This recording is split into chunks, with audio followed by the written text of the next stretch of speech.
Tourist బస్సులకు tax పెంచడానికి ప్రతిపాదన తీసుకురావడం జరుగుతోందని, జిల్లాలోని టూరిస్ట్ వ్యాపారస్తులు తీవ్ర ఇబ్బందులు పడతారని తూర్పుగోదావరి జిల్లా టూరిస్ట్ బస్ ఓనర్స్ అసోసియేషన్ రాష్ట్ర సెక్రటరీ శివరాం, రాష్ట్ర ఉపాధ్యక్షుడు మురళీమోహన్ పేర్కొన్నారు. టూరిస్ట్ బస్సులకు 3 నెలలకు ఒకసారి 1120 రూపాయలు చెల్లిస్తున్న ట్యాక్స్ ని 1500 రూపాయలకు పెంచడానికి ప్రభుత్వానికి ప్రతిపాదన వెళ్లడం జరిగిందని జిల్లా tourist bus owners association secretary Sivaram, ఉపాధ్యక్షుడు మురళీమోహన్ తెలిపారు.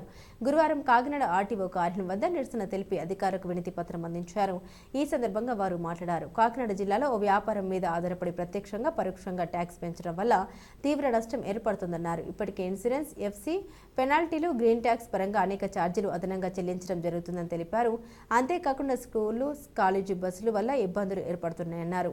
ప్రభుత్వం నుండి రాయితీలు పొందుతూ 4000 మాత్రమే స్కూల్, కాలేజీ బస్సులు ట్యాక్స్ చెల్లిస్తున్నాయని, ఇన్సూరెన్స్ లో 50% రాయితీ పొందుతున్నాయన్నారు.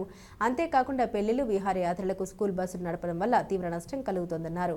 వారిపై ప్రభుత్వం తక్షణమే చర్యలు చేపట్టాలని డిమాండ్ చేశారు. టూరిస్ట్ బస్సులో ఉన్న ఆధ్యాత్మిక టూరిజంగా అభివృద్ధి చెందుతుందని, దీనివల్ల జీఎస్టీ రూపంలో ప్రభుత్వానికి ఆదాయం వస్తుందన్నారు. కావున మా సమస్యని పరిష్కరించాలని కోరారు. ఈ కార్యక్రమంలో జిల్లా టూరిస్ట్ బస్ ఓనర్స్ అసోసియేషన్ అధ్యక్షుడు పెద్దబాబు, సభ్యులు చిన్నగోపి, శివ, ప్రసాద్, శ్రీనివాసులు, కుమార్, రమణ, వెంకట్, సత్యబాబు, శివ తదితరులు పాల్గొన్నారు. ఇది కాక ఇప్పుడు స్కూల్ బస్సులకి ప్రభుత్వం రాయితీ ఇస్తుందండి. దేనికంటే వాళ్ళ స్కూల్ పిల్లలకి ఫీజు లేకుండా నామినల్గా తీసుకెళ్ళడానికి, వాళ్ళకి ఫీజులో మేము 60,000 రూపాయలు కట్టి ట్యాక్స్ వాళ్ళు 4,000 రూపాయలు కడతారండి ఒక త్రైమాసికానికి.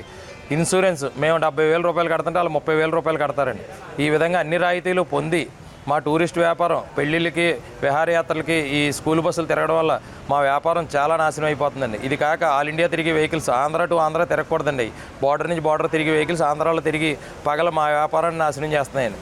దీన్ని ప్రభుత్వం గుర్తించి మేము ఎప్పటి నుంచో ఆంధ్రాలోనే ట్యాక్స్ కట్టి ఇక్కడే బతుకుతూ ఇక్కడికే ట్యాక్స్ కడుతున్నామండి. మేము ఇలాంటి మాలాంటి వాళ్ళకి న్యాయం చేయాలి. పక్కన ఉన్న తెలంగాణ విడిపోయిన తర్వాత మాకు ప్రభుత్వం నుండి రాయితీ లేదండి, ఇంటర్స్టేట్ అగ్రిమెంట్ లేదు, దాన్ని కూడా కల్పించాలని కోరుతున్నాం. పేరు Muralimohan, AP state vice president అండి.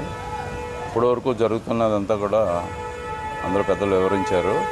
మేము కోరేది ఏంటంటే, ఇప్పుడు ఈ పరిణామంలో గవర్నమెంట్ కలెక్ట్ చేసుకొని సీఎం గారు మాకు అపాయింట్మెంట్ ఇచ్చి మా అభిప్రాయాలు కూడా తెలుసుకున్నాక ఈ జీవోని పాస్ చేయాలని కోరుతున్నాం. అలాగే ఇన్లీగల్ ఆపరేషన్ చేస్తున్న స్కూల్ బస్సుల మీద కూడా ఇమ్మీడియట్గా యాక్షన్ తీసుకోవాలని చెప్పి అధికారులకు ఆదేశాలు ఇవ్వాల్సిందిగా సీఎం గారికి స్టేట్ తరఫున, అన్ని జిల్లాల తరఫున మేము విజ్ఞప్తి చేయడం, వాళ్ళని రిక్వెస్ట్ చేయడం జరుగుతుంది. తప్పకుండా మీ మీడియా ద్వారా మాకు అవకాశం దొరుకుతుందని ఆశిస్తున్నాం.